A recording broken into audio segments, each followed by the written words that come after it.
ओम श्री सद्गुरुदेव भगवान की जय। अब भगवान राम ने, लक्ष्मण जी ने कितना शस्त्र का ज्ञान अर्जित किया, कितना शास्त्र का, वो परीक्षण कैसे हुआ। तो जैसा कि वशिष्ठ जी के द्वारा उन्हें संपूर्ण ज्ञान की जागृति हुई, प्राप्त हुआ शस्त्र और शास्त्र का। अयोध्या आए, विश्वामित्र जी के साथ चलते हैं। तो जो विद्या विश्वामित्र जी के यहाँ पर उन्होंने प्रयोग की, वशिष्ठ जी के द्वारा प्राप्त हुई थी कि दिव्य बाणों से ताड़का का वध करना, स्वभाव मारीच का वध करना। और जब ताड़का का वध करते हैं तो विश्वामित्र जी ने भी वहाँ अपना ज्ञान दिया, विद्या दी। कौन सी विद्या? कि तब ऋषि जी निज नाथ है चीना, विद्या नितकों विद्या दीना, जाते लागना क्षुधा पिपासा, अतुलित बल तन तेज प्रकाशा। वो विद्या दी उन्होंने जिससे भूख और प्यासी ना लगे और अतुलनीय बल बढ़ता ही चला जाए। वास्तव में एक तो विद्या और अविद्या। तो विद्या क्या है? विद्या ही का भ्रम गति प्रदाया।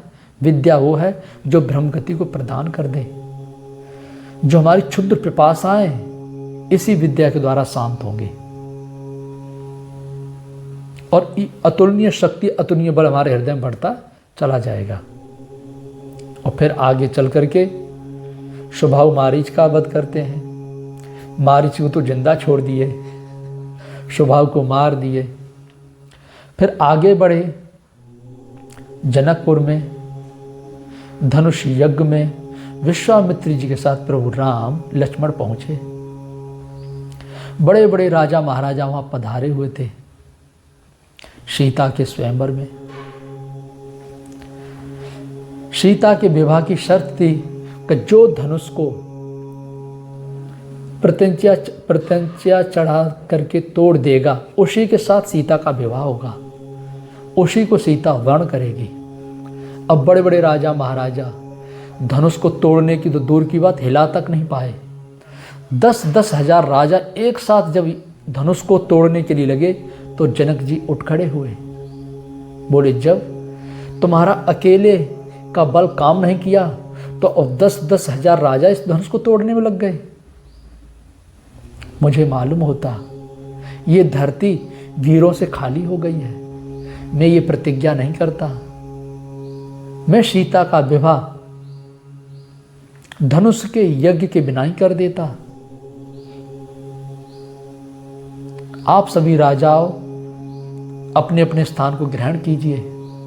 अब मेरी सीता का स्वयंवर नहीं होगा, विवाह नहीं होगा।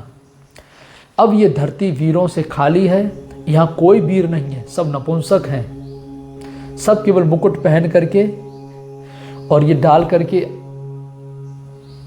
कपड़े चमकदार पहने हुए और पीतांबर वगैरह केवल पोज पानी बना के घूम रहे हैं।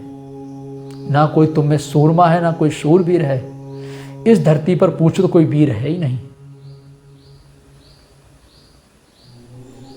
मुझे नहीं मालूम था कि मेरी सभा में कोई सूरवीर ना आकर के यहाँ नपुंसकों की भीड़ लगेगी, कायरों की भीड़ लगेगी, जो छोटे से धनुष को नहीं तोड़ पाए। ये सब सुन करके लक्ष्मण जी थोड़ा अंदर तमतमाने लगे। फिर जनक जी ने कहा कि आज ये धरती क्षत्रियों से रिक्त हो गई है, कोई यहाँ सूरवीर क्षत्रिय है ही नहीं जो इस धनुष को उठा करके तोड़ दे और मेरी सीता का पानी ग्रहण करे, मेरी सीता को स्वीकार करे। जितने सब बैठे हुए हैं सब कायर हैं, सब नपुंसक हैं। इतना सुना कि लक्ष्मण जी उछल पड़े और कहा, राजा जनक, ना धरती वीरों से कभी खाली हुई है, ना होगी और ना है।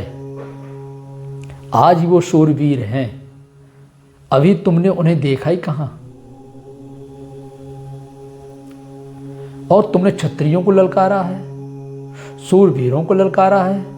मुझे गुरु की आज्ञा मिले और प्रभु श्री राम जी की आज्ञा मिले, इस धन को ऐसे तोड़ दूंगा जैसे कोई सूखी पत्ती को हाथ में लेके और मसल दे। आप जो है शूरवीरों से इस धरती को रिक्त ना बोलिए। लक्ष्मण जी आगे कुछ और कहते तो विश्वामित्र जी ने इशारा किया, लक्ष्मण जी आप अपने स्थान पर विराजें। प्रभु श्री राम जी ने भी लक्ष्मण जी से कहा, लक्ष्मण गुरु आज्ञा का पालन करो। और लक्ष्मण जी आकर के बैठ गए। तब विश्वामित्र जी ने राम जी की तरफ इशारा किया कि उठो राम भंजो भव चापा और मेटो तात जनक